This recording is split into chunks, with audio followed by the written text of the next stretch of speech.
Boa noite a todos que nos acompanham através da página da Primeira Igreja Presbiteriana Itapecerica da Serra.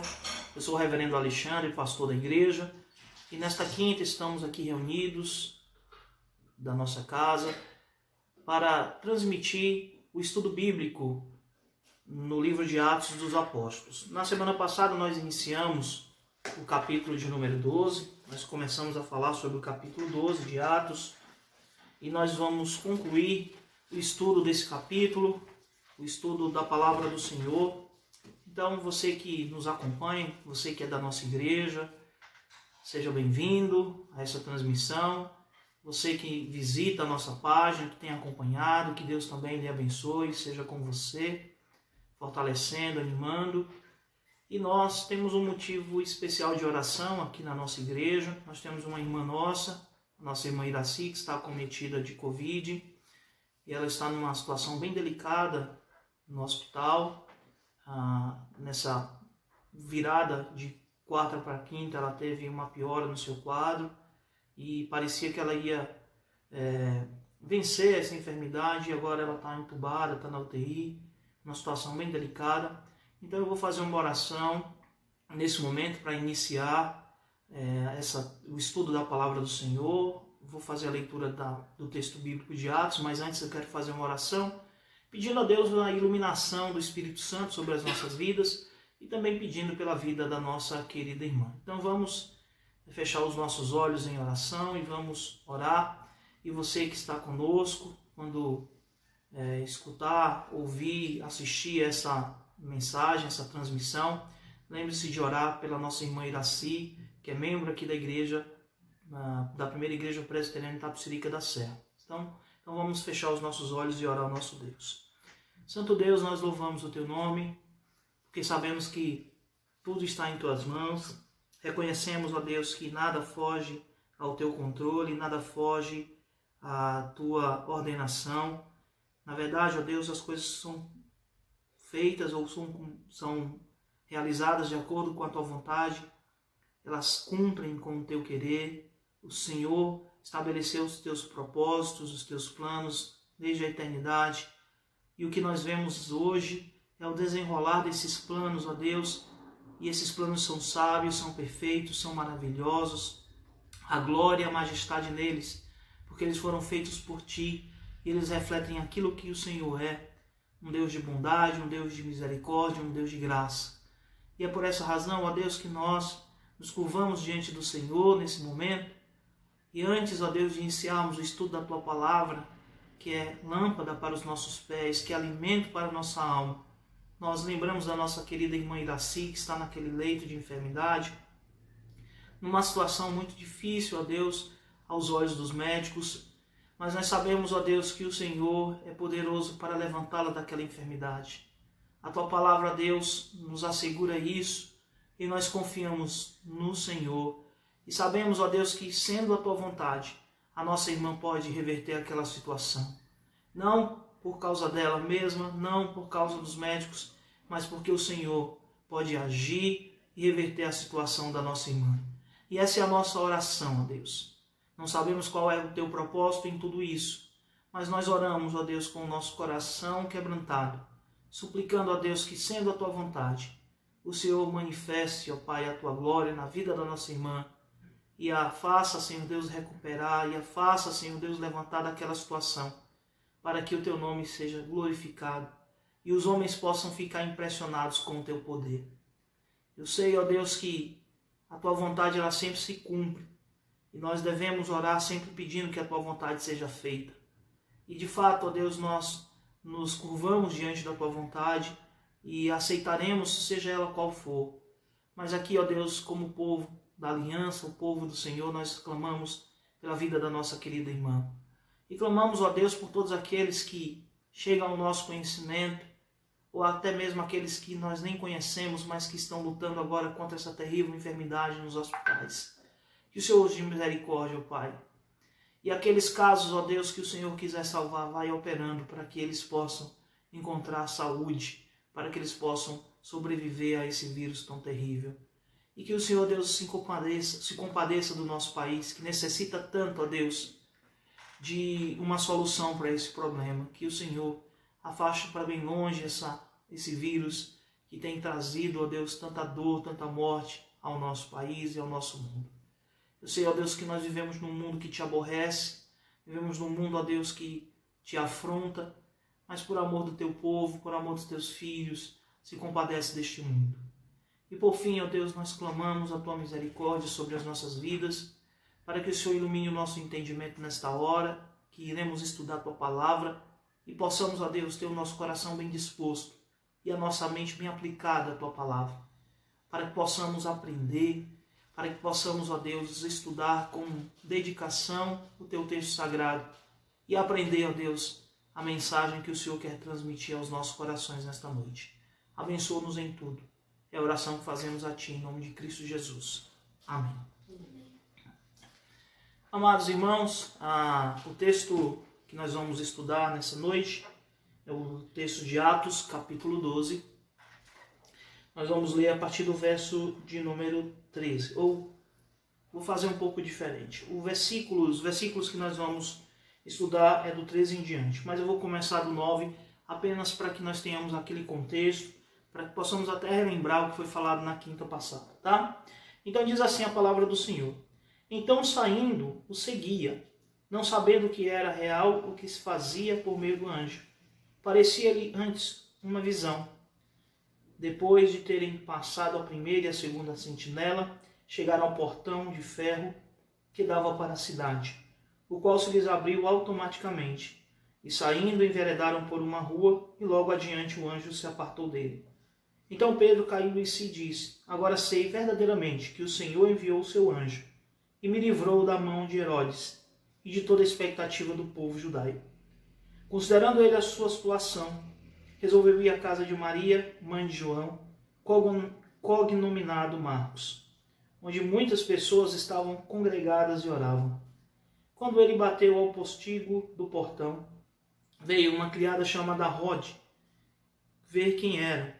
Reconhecendo a voz de Pedro, tão alegre ficou que nem o fez entrar, mas voltou correndo para anunciar que Pedro estava junto do portão.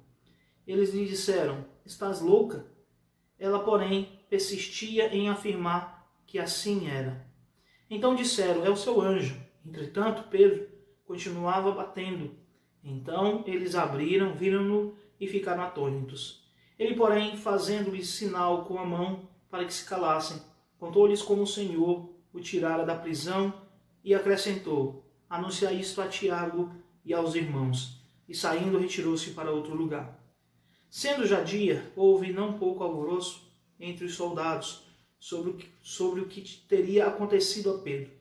Herodes, tendo-o procurado e não o achando, submetendo as sentinelas a inquérito, ordenou que fossem injustiçadas. E descendo da Judéia para Cesareia, Herodes passou ali algum tempo. Ora, havia séria divergência entre Herodes e os habitantes de Tiro e de Sidom. Porém estes, de comum acordo, se apresentaram a ele, e depois de alcançar o favor de Blasto, camarista do rei, pediram reconciliação, porque a sua terra se abastecia do país do rei. Em dia designado, Herodes, vestido de traje real, assentado no trono, dirigiu-lhes a palavra, e o povo clamava, é voz de um Deus e não de homem. No mesmo instante, um anjo do Senhor o feriu, por ele não haver dado glória a Deus, e comido de vermes expirou. Entretanto, a palavra do Senhor crescia e se multiplicava. Barnabé e Saulo, cumprida a sua missão, voltaram de Jerusalém, levando também consigo a João, apelidado Marcos. Meus irmãos, esse é o texto que nós lemos, o texto de Atos, e esse texto ele vem numa sequência, ele vem dentro de um contexto, que já foi anunciado, que é justamente o da perseguição promovida por Herodes Agripa contra os apóstolos. Ele não perseguiu a nenhum dos discípulos, senão os apóstolos. E foi nessa perseguição que Tiago, irmão de João, foi morto pelo rei Herodes Agripa. E Herodes, então, vendo que a prisão de Tiago animou os judeus e querendo então ficar receber ainda mais o apoio, contar ainda mais com o prestígio do povo judeu, ele então dá um passo mais ousado e busca prender a Pedro. Ele vai então e prende o apóstolo Pedro. E o texto, meus irmãos, ele nos fala que Pedro estava na prisão, aguardando o seu julgamento. As intenções de Herodes eram as mesmas com relação a Tiago. Assim, desse modo, ele desejava tirar a vida de Pedro, só não fez isso porque era o período da Páscoa, então ele esperou ali algum tempo para que ele pudesse cumprir com o seu propósito. E ele sabia que com isso o seu ibope iria aumentar ainda mais, o seu prestígio ia aumentar ainda mais com os judeus. No entanto, dois destaques que eu gostaria de dar ao texto que foi lido na semana passada, do verso 1 ao verso 8, que é justamente o fato de que a igreja orava por Pedro. Ainda que a igreja soubesse da gravidade da situação, certamente a igreja também orou quando Tiago foi preso, né? Quando Tiago foi levado preso, os irmãos oraram, os irmãos clamaram a Deus, pediram pela sua libertação. No entanto, Tiago foi recolhido para junto do Senhor. E no caso de Pedro acontece a mesma coisa, a igreja está reunida em oração, em fervente oração, como Lucas aqui coloca, e dentro dessa oração, né, desse clamor da igreja por Pedro, Deus ele então intervém, ele age e age pela soltura de Pedro. E a soltura de Pedro, irmãos, ela acontece de uma maneira sobrenatural, porque Herodes tomou todas as medidas para impedir a fuga de Pedro. E não apenas isso, talvez Herodes soubesse de que Pedro havia escapado, né, quando ele foi preso pelo Sinédrio, e é por essa razão então que ele monta uma guarda de 16 soldados, sendo que haviam 2 soldados presos juntos com Pedro dentro da cadeia, né? Estavam algemados juntamente com Pedro dentro da cadeia. E o mais impressionante que a gente percebe ali naquele primeiro relato, e eu até comentei isso na semana passada, e o que me chama bastante atenção é que enquanto os irmãos estavam orando, clamando a Deus pela vida de Pedro, e Pedro, né, estava ali dentro da cadeia, o texto diz que Pedro estava dormindo entre 2 soldados. E eu fico impressionado por isso, porque como um leitor dos evangelhos, como um leitor das escrituras, eu conheço bem as características do apóstolo Pedro.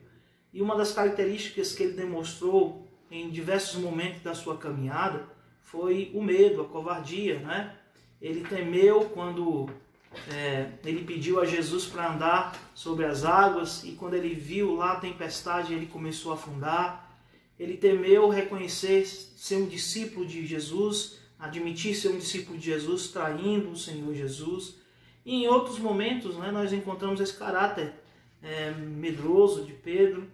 E Pedro ele está ali dormindo, mesmo sabendo que o que lhe esperava era a morte, né? Porque afinal de contas a intenção de Herodes já era declarada e todos sabiam que a intenção de Herodes era matar Pedro depois da festa dos pães asmos. Então Pedro ele está ali tranquilo, mostrando ali a sua confiança no Senhor, né? O mundo está desabando e Pedro está ali tranquilo, dormindo, confiante, né? Reconhecendo que Deus é soberano sobre a sua vida.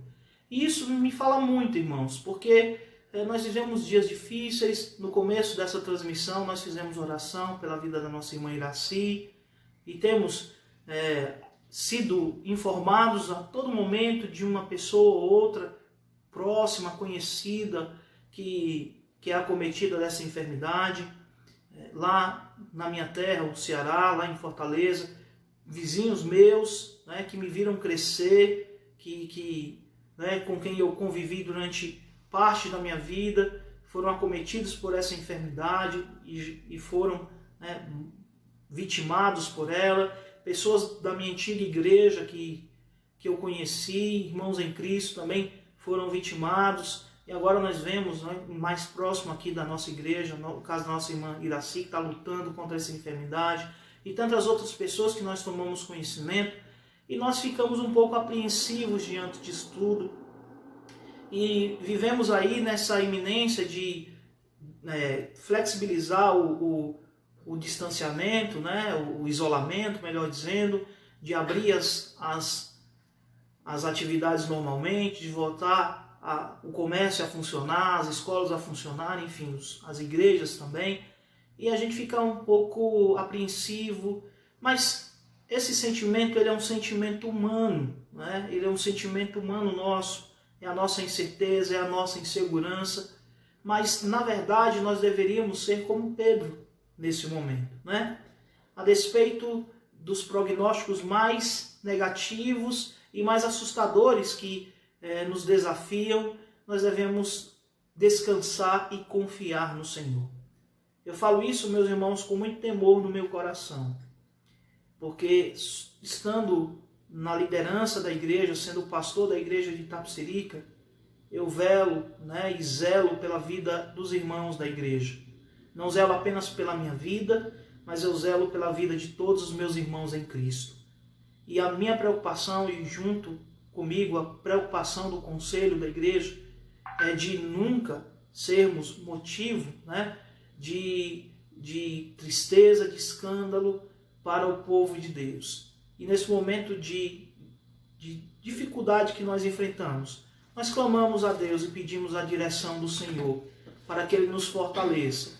Mas em tudo isso, de fato, nós devemos manter no nosso coração a confiança e a certeza de que o Senhor, Ele está fazendo a sua vontade em todos os seus propósitos. Ele está cumprindo a sua vontade em todos os casos, em todas as situações e em todos os momentos da nossa vida. Então nós não devemos ficar temerosos, nós não devemos ficar com medo.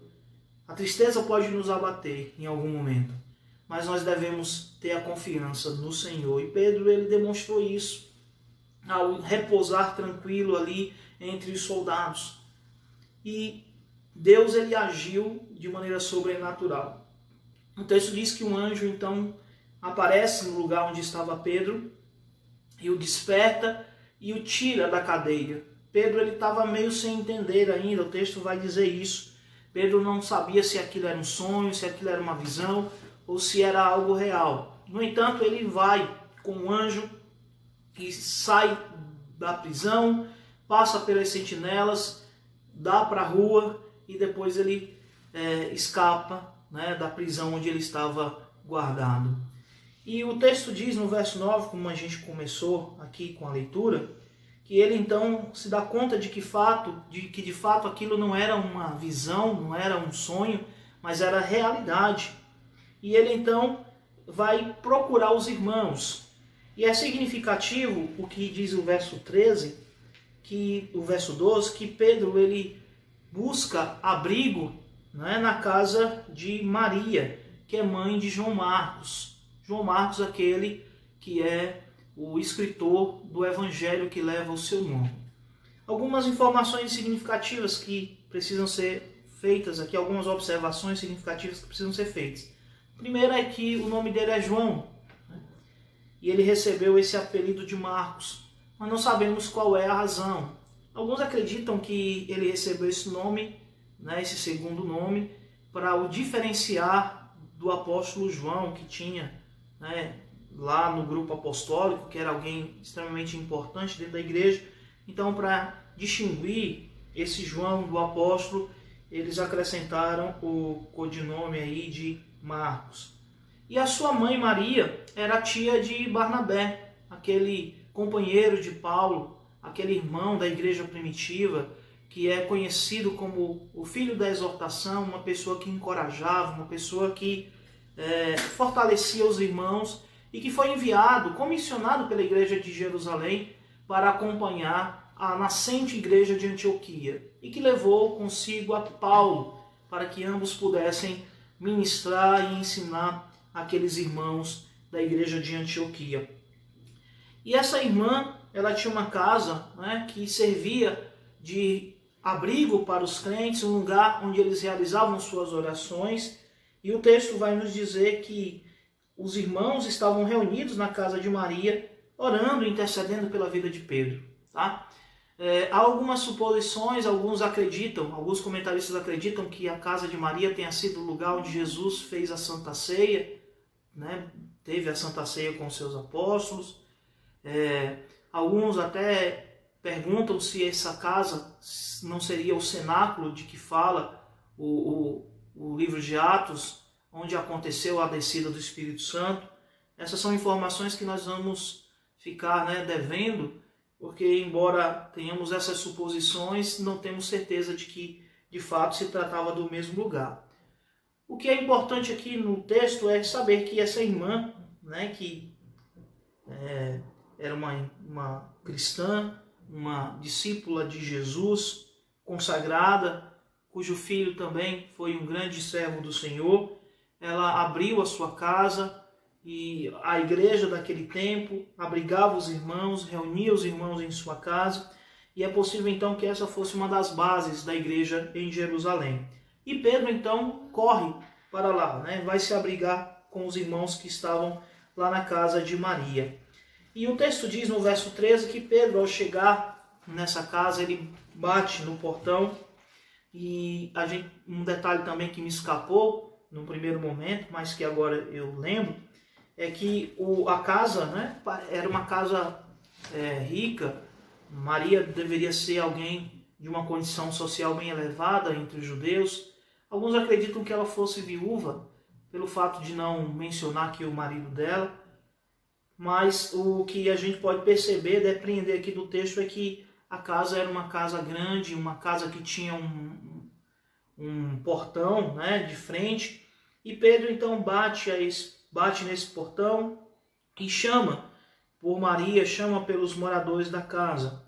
E o texto também vai nos dizer que uma moça que era escrava, que era serva, chamada Rode, foi quem saiu ao portão para ver quem estava batendo. E o verso 14 diz que ela reconheceu a voz de Pedro. Isso mostra então que Pedro ele frequentava essa casa, né? Isso corrobora ainda mais a ideia de que a casa de Maria fosse uma base, um centro da igreja de Jerusalém, ao ponto de essa empregada, ao ouvir a voz de Pedro, né, reconhecer que era ele. Então era algo familiar, a voz de Pedro era familiar. Ela então conhecia aquele apóstolo, e ela ficou tão animada, ficou tão alegre, tão eufórica, né, com o fato de que Pedro estava ali fora, que ela nem convidou ele para entrar. O texto vai dizer isso. Reconhecendo a voz de Pedro, e eu estou lendo o verso 14, tão alegre ficou que nem o fez entrar, mas voltou correndo para anunciar que Pedro estava junto do portão.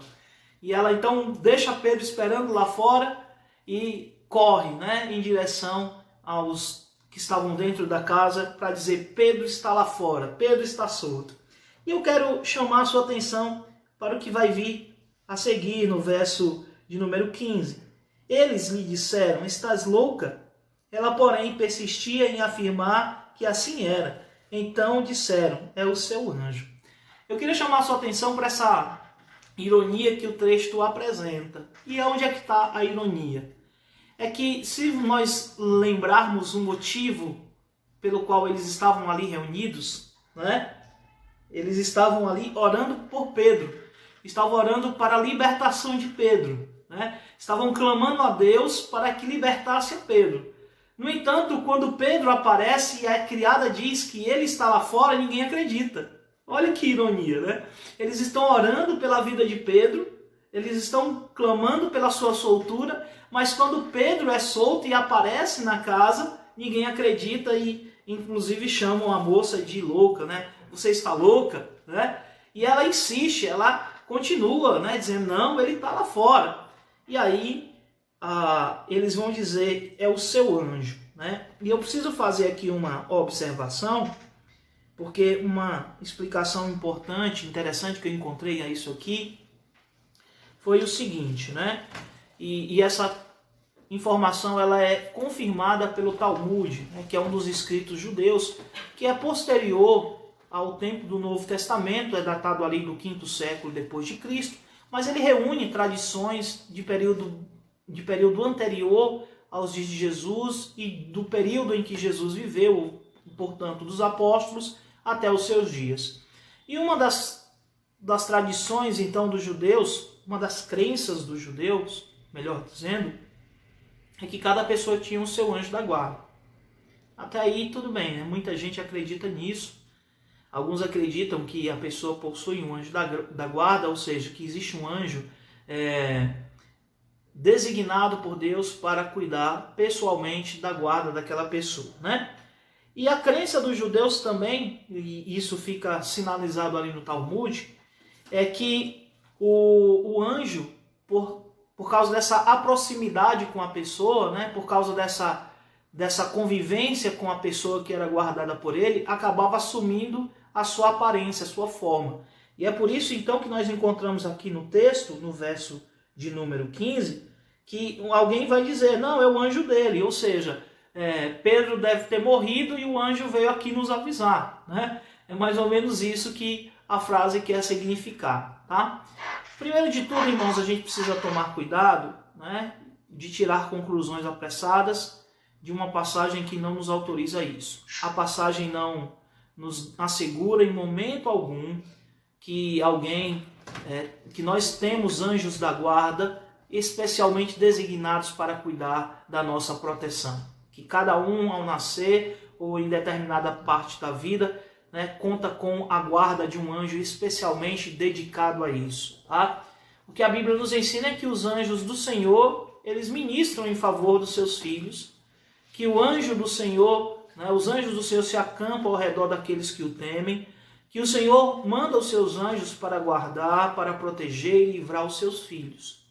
Mas a Bíblia não nos ensina, nem nos dá autorização, tá, para nos dizer que nós temos ali um anjo 24 horas designado para o nosso cuidado. Então, essa poderia ser a crença de algumas pessoas naquele período, e como vemos aqui de irmãos que, né, eram membros da igreja primitiva, e a gente precisa também dar um desconto para eles. Eles ainda estão, né, sendo moldados por Deus, né? A compreensão deles acerca da revelação de Deus ainda está sendo ampliada. Eles estão saindo de uma mentalidade judaica e adquirindo uma mentalidade cristã, e muitas informações ainda precisavam ser trabalhadas no coração desses homens, na mente desses homens, e é possível que algumas crenças, algumas superstições do povo perdurassem na cabeça de alguns cristãos daquele período. O fato, meus irmãos, é que nós precisamos entender, né, a comicidade que há aqui no texto, porque enquanto eles estavam orando pela soltura de Pedro, Pedro está lá fora e eles não acreditam que isso tenha acontecido. E aí eu faço uma aplicaçãozinha bem simples com base nisso, né? É que muitas vezes nós oramos a Deus sem acreditar muito que Deus pode agir. Você já parou para pensar nisso? Às vezes a gente faz uma oração apenas pelo exercício de orar. Nós estávamos orando aqui pela vida da nossa irmã, e a gente faz assim, essa seguinte oração: Senhor, eu vou orar, mas eu sei que as coisas não vão mudar, mas eu vou orar. Tua palavra manda eu orar, a Bíblia diz que eu tenho que fazer isso, a igreja fala que devemos fazer isso, o pastor diz que devemos fazer isso, mas a gente não leva muito a sério. E os irmãos da casa aqui de Maria parecem estarem nessa situação. Eles estão orando pela soltura de Pedro, mas quando Pedro é solto, eles não acreditam. Então nós devemos tomar esse cuidado, irmãos, para que as nossas orações não sejam apenas um exercício vazio, para que nós não oremos sem acreditar que o nosso Deus é poderoso. Porque o Senhor pode ouvir as nossas orações. E aí o que vai acontecer? Nós vamos nos surpreender com aquilo que Ele faz, ou vamos duvidar que Ele agiu? Porque de fato parece que isso está acontecendo aqui. No entanto, né, quando o texto prossegue no verso 15, o verso 16, melhor dizendo, diz que entretanto Pedro continuava batendo, então eles abriram e viram e ficaram atônitos, ficaram assustados, né? Ninguém imaginava que Pedro ia ser solto. Embora eles estivessem, eu quero insistir nisso, embora eles estivessem orando por Pedro, orando para que ele fosse solto, ninguém acreditou que ele fosse solto. Então é muito engraçado essa situação, né? E às vezes isso mostra muito que a nossa postura em relação à oração e às coisas que nós fazemos. A gente ora a Deus, mas muitas vezes a gente não acredita. E aí quando Deus ele age, a gente fica surpreso, né? Quando na verdade, meus irmãos, nós não deveríamos ficar dessa maneira e devemos confiar. Porque orar é confiar na soberania de Deus. Tá? Eu tenho aprendido isso pessoalmente, que orar é confiar na soberania de Deus. Deus ele vai fazer o melhor. Deus ele vai agir da melhor forma. E Deus vai cumprir os seus propósitos para que o nome dele seja glorificado. E como Paulo vai nos ensinar na sua carta aos Filipenses, Deus é glorificado através de nós, vivendo ou morrendo. Né? Ele fala isso lá em Filipenses. Quer ele morra, quer ele viva, Deus será glorificado. Então todas as circunstâncias da nossa vida, sejam elas boas ou ruins, positivas ou negativas, elas glorificam a Deus. E nós então precisamos aprender isso e absorver isso na nossa vida e viver de acordo com essa realidade que a Escritura nos ensina acerca da oração e do caráter de Deus. Então Pedro ficou batendo lá fora e os irmãos então abriram e receberam Pedro. E eu fico imaginando aqui a festa que aconteceu, né? Os irmãos ali todos alegres pela soltura de Pedro, tá? E Pedro então ele pede para os irmãos fazerem silêncio, o verso 17 fala isso, fazendo-lhe sinal com a mão. Ele pede para que os irmãos façam silêncio e ele vai dizer, né, vai explicar o que aconteceu, como ele foi livrado dali, né, das mãos de Herodes. E eu quero chamar a sua atenção novamente para o que acontece no final do verso 17. Anunciai isto a Tiago e aos irmãos, e saindo, retirou-se para outro lugar. Alguns comentaristas, né, como o Simon Kistemaker, que comenta esse texto aqui, eles vão inferir aqui dessa parte final do verso 17, que Pedro está passando o bastão para Tiago, né? Tanto é verdade que você vai observar no final do verso 17, Pedro diz o texto que Pedro se retira para outro lugar. Então, ele não fica mais em Jerusalém. Então, alguns estudiosos acreditam que nesse momento Pedro ele passou a liderança da igreja, ele confiou a liderança da igreja a Tiago. Eu acho muito arriscado fazer essa inferência com base apenas nessa informação, anunciar isso a Tiago e aos irmãos. O que nós podemos observar aqui, e eu não posso deixar de mencionar, esse Tiago aqui é o meio-irmão de Jesus, né? Tiago, filho de Maria, não o Tiago, irmão de João, porque esse Tiago já havia morrido e ele morreu justamente na perseguição que Herodes iniciou. Mas eu não posso deixar de reconhecer que Tiago era uma das lideranças importantes da igreja, como o próprio Paulo vai testemunhar que ele era uma das colunas da igreja de Jerusalém. Se Pedro estava aqui abdicando, né, da sua liderança da igreja de Jerusalém, confiando ela a Tiago, eu acho muito arriscado a gente inferir isso apenas desse texto. Mas não posso deixar de reconhecer a importância que Tiago adquire, né, a importância que Tiago tem na igreja, especialmente nesse momento, tá? E o texto vai dizer, então, que sendo já... E aí o Lucas ele vai chamar a nossa atenção, vai tirar a nossa atenção para a casa de Maria, onde Pedro está com os irmãos, e vai nos falar do que acontece no dia seguinte na prisão. Porque há uma sucessão de quadros aqui, né? Começa com a prisão de Pedro, passa ou continua com Pedro na prisão, os eventos que acontecem lá na prisão, a soltura de Pedro, a acolhida e recepção de Pedro pelos irmãos na casa de Maria, e ele volta para a prisão. Lucas ele quer nos contar o final dessa história. E o texto vai nos dizer que no dia seguinte, quando os soldados acordaram e viram que Pedro não estava ali, aconteceu um alvoroço, tá? E eles não sabiam o que tinha acontecido, porque as algemas ainda estavam lá postas nos outros nos outros 2 soldados que estavam presos a Pedro, acorrentados a Pedro dentro da cadeia. Do lado de fora haviam 2 soldados e haviam 4, né, na primeira porta e mais 4 na segunda porta. Então a pergunta que eles faziam a si era: como é que Pedro conseguiu escapar, né, diante dessa guarda tão montada, tão bem montada, né? Como é que Pedro conseguiu escapar dessa condição? Aos olhos humanos isso é impossível, irmãos. É possível que houvesse um facilitador, sim, mas aí você tem que pensar que havia um complô contra o rei e que 16 pessoas participaram desse complô. Porque não dá para acreditar que só uma pessoa sozinha conseguiria livrar a Pedro, tá? E detalhe, nós sabemos, e o texto vai nos dizer, a lei romana, ela era muito severa em relação ao cuidado com os presos.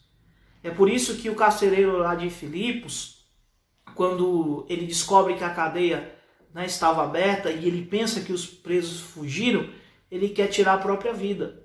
Porque a lei romana dizia que se um preso fugisse sob a custódia de um soldado, o soldado pagaria com a própria vida. E isso vai acontecer aqui no texto. Se você não reparou isso, veja aí no verso de número 19, que diz assim: Herodes, tendo-o procurado por Pedro e não o achando, submeteu as sentinelas ao inquérito e ordenou que fossem justiçadas, ou seja, ordenou que fossem mortas.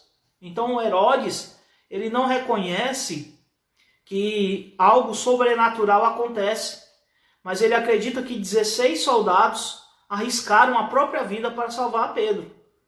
E ele então os entrega, né, à morte, ele os justiça, como diz o texto, ele os assassina, os mata, né?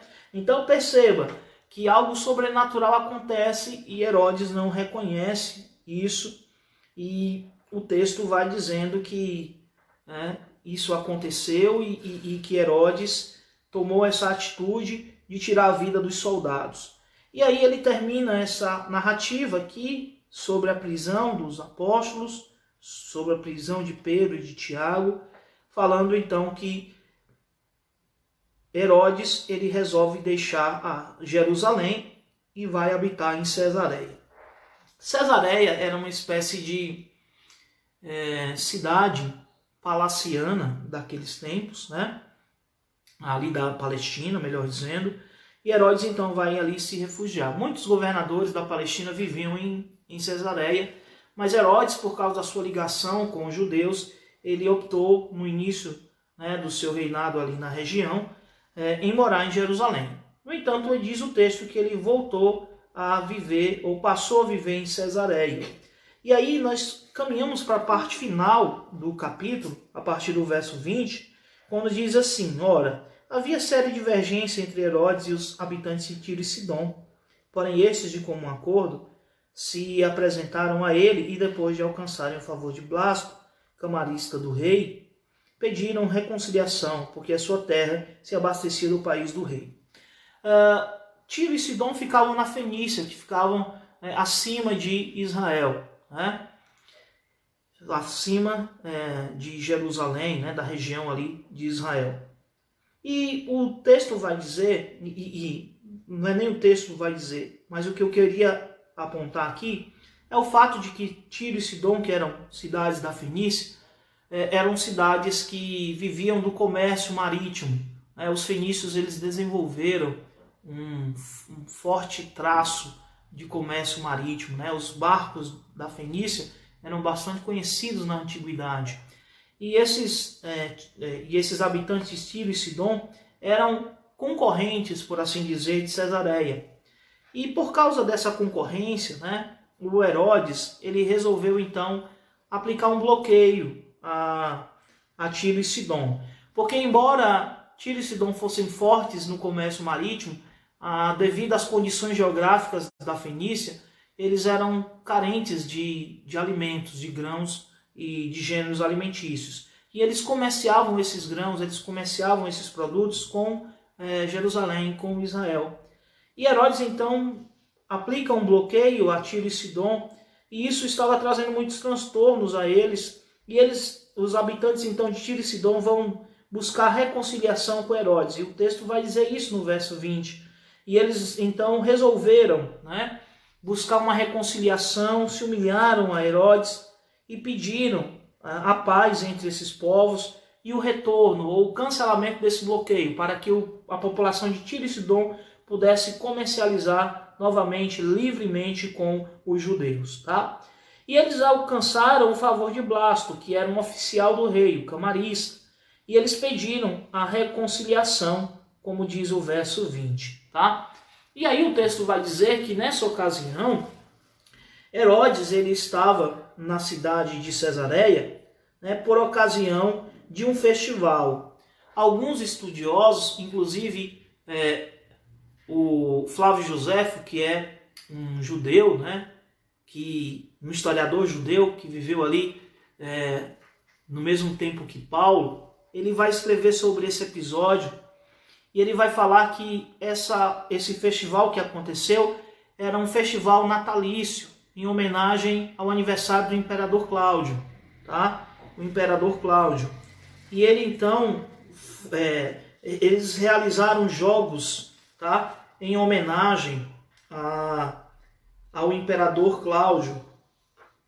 E o texto vai ser silente nesse sentido. Lucas ele não nos dá essa informação, mas o fato é que no meio desse festival, né, no momento em que esse festival estava acontecendo, no segundo dia desse festival, talvez no momento mais alto das festividades em homenagem ao Imperador Cláudio, Herodes fez um discurso.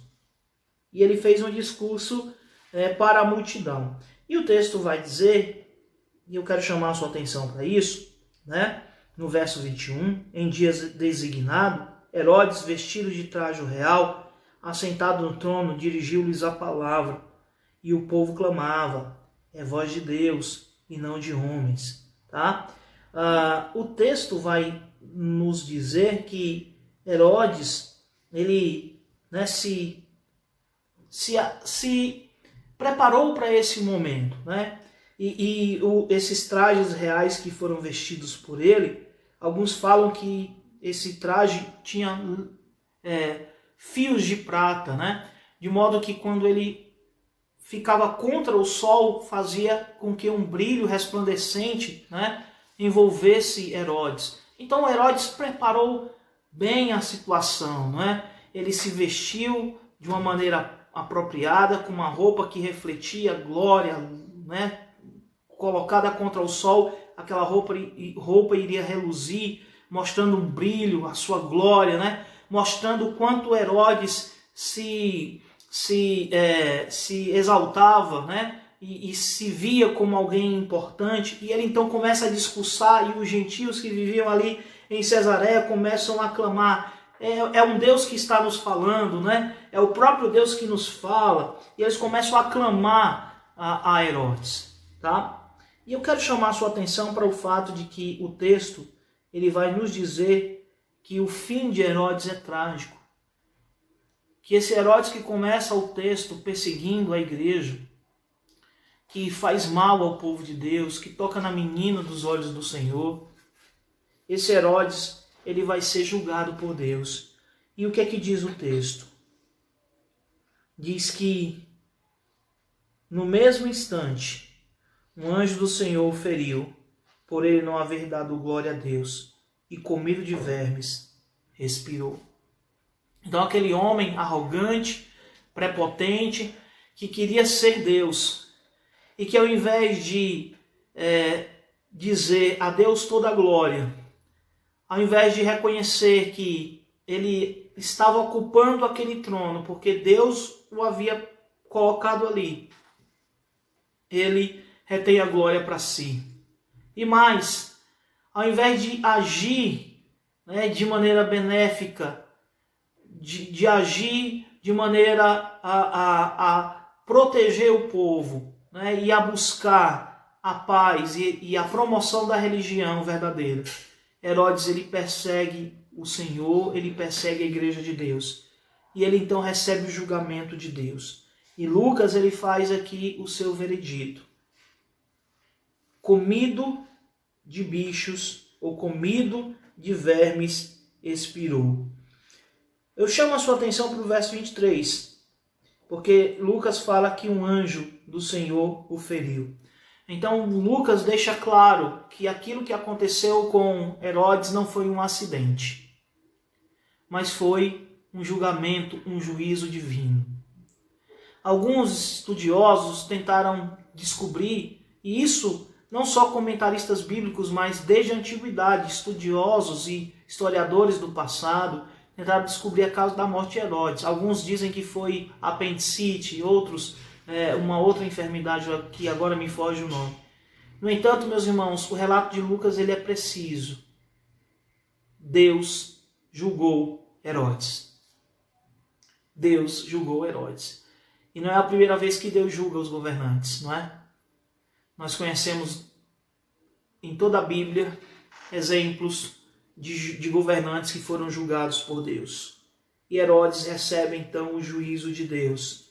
E eu quero finalizar esse estudo fazendo aqui um contraste, porque Lucas faz esse contraste. Enquanto Herodes, que perseguia a igreja, é julgado e punido por Deus.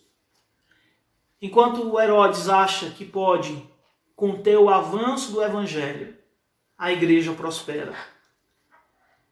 E aqui nós cumprimos, ou vemos sendo cumprida na igreja, as palavras do Senhor que diz: as portas do inferno não podem prevalecer contra a igreja do Senhor. E por que eu estou falando isso? Olha só o que diz o final do texto. Entretanto, a palavra do Senhor crescia e se multiplicava. Mesmo com a perseguição, mesmo com a morte de Tiago, mesmo com a prisão de Pedro e com todos os intentos malignos de Herodes, a palavra do Senhor crescia e se multiplicava. As portas do inferno não podem conter a igreja. Isso, meus irmãos, é animador. Isso é animador. Porque a igreja do Senhor Jesus Cristo, ela não encontra limites na sua expansão pelo mundo. Os limites que ela encontra são somente aqueles limites que Deus permite que estejam ali para que a igreja possa superá-los, para que a igreja possa se fortalecer, mas nenhum inimigo é capaz de conter o avanço da igreja. Até mesmo naqueles lugares onde o evangelho ele encontra barreiras, onde o evangelho não pode ser pregado de maneira tão livre como aqui no nosso país, por exemplo. A palavra do Senhor, ela não deixa de cumprir os seus propósitos. Pessoas estão sendo salvas. E isso, meus irmãos, nos consola, nos anima. E eu conversava com um irmão da nossa igreja ontem. Precisei fazer uma saída para resolver algumas coisas aqui no nosso bairro. E eu me encontrei com um irmão da igreja e eu conversava com ele. Que a minha certeza, a minha confiança no Senhor é que depois que passar essa pandemia, portas vão se abrir à pregação do Evangelho. Pessoas vão ter sido tratadas por Deus. E eu me lembro aqui das palavras do Senhor Jesus, que os campos estarão prontos para a colheita. Eu creio nisso. Eu tenho certeza que durante esse tempo em que a igreja esteve com as portas fechadas, a igreja física, sem poder se reunir no templo, e eu falo não só da minha igreja, a primeira igreja presbiteriana de Itapecerica da Serra, e eu falo aqui minha não no sentido de ser o dono da igreja, pelo contrário, eu falo aqui de maneira muito carinhosa, é a igreja que eu carrego no meu coração, mas não só com a minha, com a nossa igreja, mas com outras igrejas também que no Brasil e no mundo também passam por esse momento. Mas eu sei que apesar disso tudo, Deus ele está agindo para que a igreja possa colher frutos com a evangelização do povo desse mundo. Então as portas do inferno não prevalecem e a igreja do Senhor continua prosperando e cumprindo o seu propósito, o propósito divino, e aqui a igreja crescia e se multiplicava. E o último versículo, então, do verso 12, é uma transição. Barnabé e Saulo, cumprida a sua missão, voltaram de Jerusalém, levando também consigo a João, apelidado Marcos. Se você relembrar um pouquinho, lá no capítulo 11, é falado que uma grande fome vai abater a cidade de Jerusalém. E essa informação chega até a igreja de Antioquia, e os irmãos de Antioquia, que são judeus, são gentios, eles então resolvem fazer uma oferta de amor e enviar essa oferta aos irmãos de Jerusalém para atender as necessidades desses irmãos através de Paulo e Barnabé. Isso está lá no capítulo 11, a partir do verso 27 até o 30. E Lucas, ele termina o capítulo 12 falando de Paulo e Barnabé, que pareciam estar esquecidos aqui na narrativa, mas que o Lucas os introduz aqui para dizer que depois de cumprirem a sua missão, eles voltam para a cidade de Antioquia. Eles voltam para Antioquia e levam consigo a João Marcos. E por que ele faz essa transição? Porque no capítulo 3, que nós vamos estudar na semana que vem, assim, se Deus nos permitir, nós vamos iniciar falando sobre a história desses dois homens que foram separados por Deus como missionários, como mensageiros da mensagem do Evangelho para pregar e expandir o reino de Deus entre os gentios. Então, que Deus em Cristo nos abençoe. Agradeço aí a participação de todos. Agradeço aí a presença dos irmãos. Eu vejo a nossa irmã Essi. Boa noite, minha irmã. Que Deus abençoe também sua vida. É um prazer tê-la conosco, tá? Tem um irmão aí que sempre tem nos presenteado com sua presença na transmissão. É o irmão Dalberto, que se eu não estou enganado, ele é parente do nosso irmão Natanael, da nossa irmã Dalva. Eu lembro de a Edna ter me falado alguma coisa e me parece que ele é parente desses irmãos, né? E eu já estou começando, Dalberto, a contar você como parte da igreja, viu? Se quiser mudar para Itapecerica, seja bem-vindo. Porque você sempre tem participado das nossas transmissões, sempre nos demonstrado seu carinho pela igreja, pelos irmãos. Então que Deus esteja abençoando sua vida.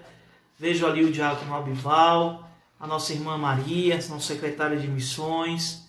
O nosso irmão Valdinei também entrou na transmissão. Que Deus esteja abençoando sua vida. Eu vi também o Sérgio Carneiro, que estava na transmissão. Não consigo ver todos, não consigo visualizar todos que estão participando da transmissão, mas que Deus abençoe. A irmã Rosa estava também no começo da transmissão. Então que Deus abençoe a vida de vocês. Levem o nosso abraço, levem as nossas estimas. E que Deus continue abençoando a vida de vocês. E deixo aí o desafio para os irmãos que são da nossa igreja, que não são da nossa igreja, para compartilhar esse estudo da palavra do Senhor com outros, né? É um modo de nós fazermos chegar a palavra do Senhor àqueles que não conhecem, tá? Então que Deus em Cristo abençoe a vida de vocês. Eu vou fazer uma oração para encerrar esse momento, tá? E que Deus esteja fortalecendo as nossas vidas. Vamos orar. Santo Deus, nós louvamos o Teu nome pelo privilégio de estudar a Tua palavra. Agradecemos a Deus por essa hora que passamos estudando, aprendendo das coisas do Senhor, aprendendo da Tua palavra. Que esse momento, ó Deus, de fato produza em nossos corações crescimento espiritual, fortalecimento, e possamos de fato, ó Deus, aprender da Tua palavra e aplicá-la ao nosso coração, aprender, ó Deus, os ensinamentos e viver de acordo com aquilo que a Tua palavra nos ensina. Abençoa todos aqueles que estão nessa transmissão, seja através do Facebook, seja através do Jitsi, para a nossa igreja, para os irmãos da igreja, que o Senhor esteja abençoando a todos nós. Fortalece, ó Deus, a nossa vida, anima-nos, ó Deus, é a oração que fazemos em nome e por amor do Teu Filho Jesus. Amém. Meus amados, que Deus em Cristo abençoe a vida de vocês. Um grande abraço a todos.